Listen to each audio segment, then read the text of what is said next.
Hello student, आज हम नए टॉपिक में चल रहे हैं। ये जो वीडियो आपकी है, ये वीडियो प्राचलिक फलनों का अवकलज पर आधारित बन रही है। प्राचलिक फलनों का अवकलज, अगर हमारे पास प्राचलिक फलन दे रखे हैं तो उनके डेरिवेटिव्स आप कैसे ज्ञात करेंगे। Derivatives of parametric functions.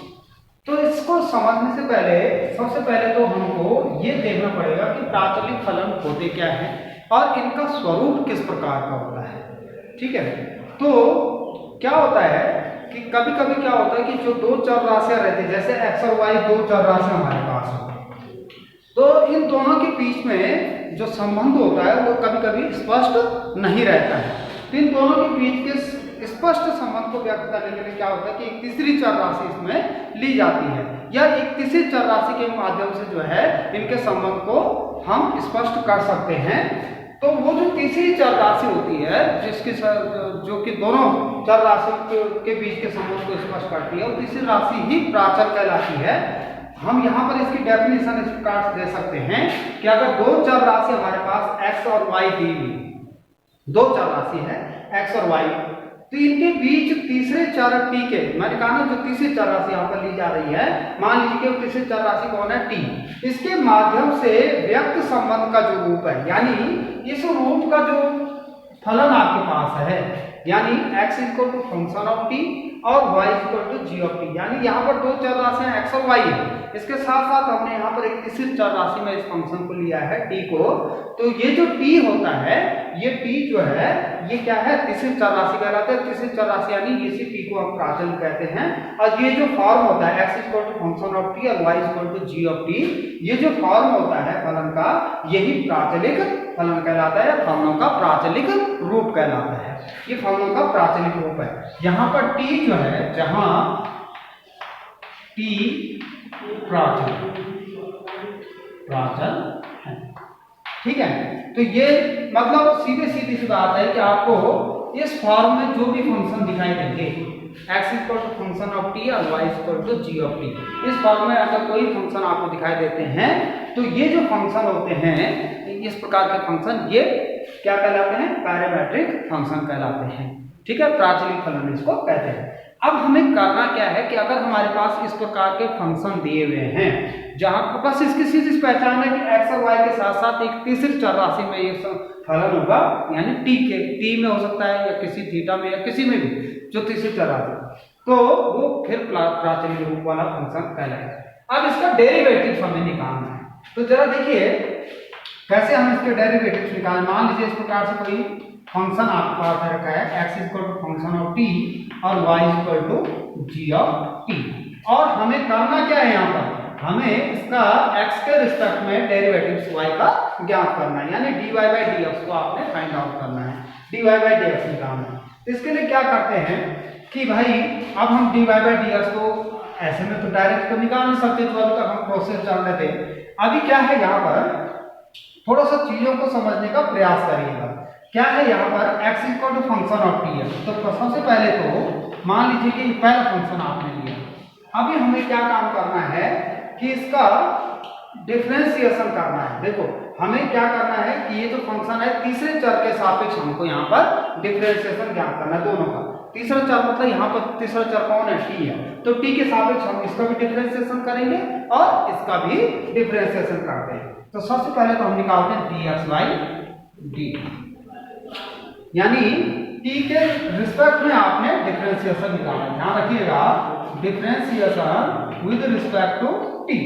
तीसरा जो चर यहाँ पर होगा, जिस चर में वो फलन स्थित है, तो उसके साथ differentiation with respect to t on both side. तो यहाँ पर क्या आ जाएगा, dx बाई dt, ऐसे इसको डिनोटेट करते हैं, x का t के सापेक्ष डिफरेंशिएशन इज इक्वल टू, और इसका ये जो फंक्शन होगा इसका डिफरेंशिएशन आप निकालेंगे। अभी फंक्शन ऑफ t है तो इसका डिफरेंशिएशन हम ले लेते हैं f डैश t, ये तो आपका इतना हो जाएगा।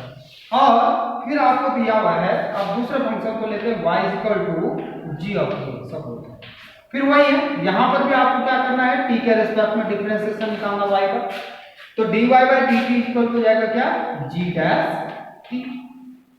ठीक, अब आपको dy बाई dt भी मिल गया D x by d T भी मिल गया, लेकिन हमें निकालना क्या था, हमें निकालना है d y by d x, d y by d x. अब d y by d x कैसे निकलेगा, तो इसके लिए हम क्या करते हैं कि d y by d t upon d x by d t, इस प्रकार से इसको ले सकते हैं आप। ठीक से d y by d x मिल जाएगा, तो ये चीज आती है। अब यहाँ पर क्या है, d y by d t की वैल्यू रख दीजिए, क्या है g dash t upon d x by d t की वैल्यू रख देंगे, पी क्या है एफ डैश। तो यही चीज आपका d y by d x, अगर इसमें कुछ सॉल्व होता है तो उसको सॉल्व कर सकते हैं, नहीं तो d y by d x आपका ये चीज प्राप्त हो जाएगा।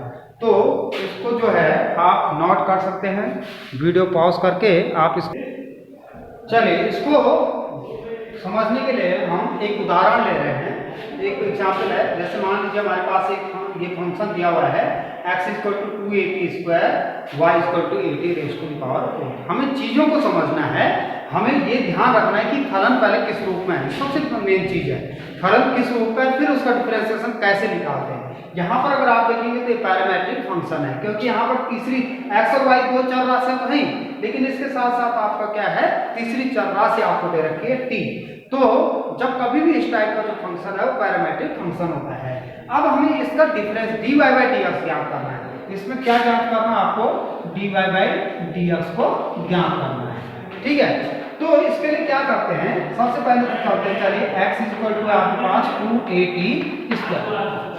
अभी हमें क्या काम करना है कि t के रिस्पेक्ट में इसका जो तीसरा चर है यहाँ पर उसके रिस्पेक्ट में इसका डिफरेंशिएशन ज्ञात करेंगे। तो यानी dx बाई dt हम निकालते हैं, तो dx by dt 2a constant है, ध्यान दीजिएगा 2a क्या है कांस्टेंट है, t स्क्वायर का डिफरेंशिएशन, तो t स्क्वायर का क्या हो जाएगा 2t, x raise to the power n का क्या होता है nx to the power n minus 1, तो t स्क्वायर का डिफरेंशिएशन 2t हो जाएगा।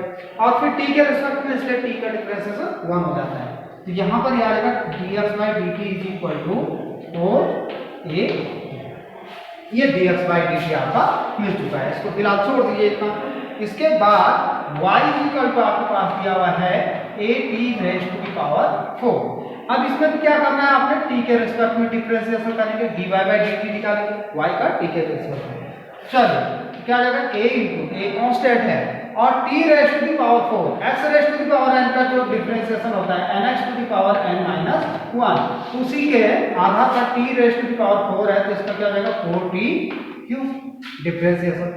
तो dy बाई dt आपके पास आ जाएगा, सॉरी dy बाई dt ये हो जाएगा 4at rays to the power 3, ठीक है।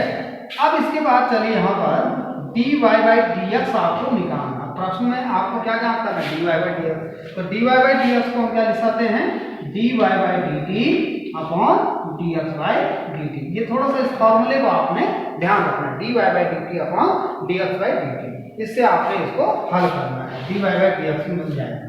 तो dy by dx is equal हो जाएगा dy बाई dt, ये है आपके पास 4at upon dx by dt 4a,